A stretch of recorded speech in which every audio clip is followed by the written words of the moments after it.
Се уште не се познати мотивите за убиството на 18-годишното момче од селото Бојане. Од Скопското обвинителство засега не откриваат детали за случајот во кој осомничен е 19-годишник од истото село, чиј татко го пријавил во полиција. Велат дека се чека обдукцијата на телото и се работи на вештачењата на траги и анализи на оружјето со кое се смета дека е сторено делото.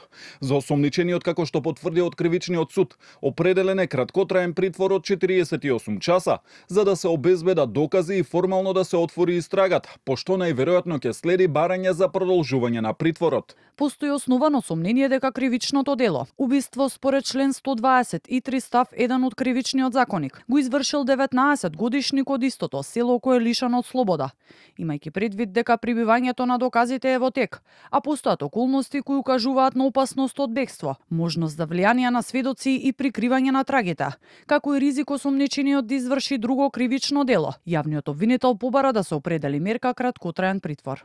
Според информациите на Канал 5, семејството на сега починатото момче пријавило дека е исчезнат во саботата попладне на 16 мај. Неколку часа подоцна, таткото на осомничениот преку линијата за итни повици пријавил дека неговиот син му признал дека ден претходно на 15 мај со пиштол го усмртил 18-годишникот во шума во околината на Сарај. Полицијата го пронашла телото и пиштолот со кој е извршено убиството.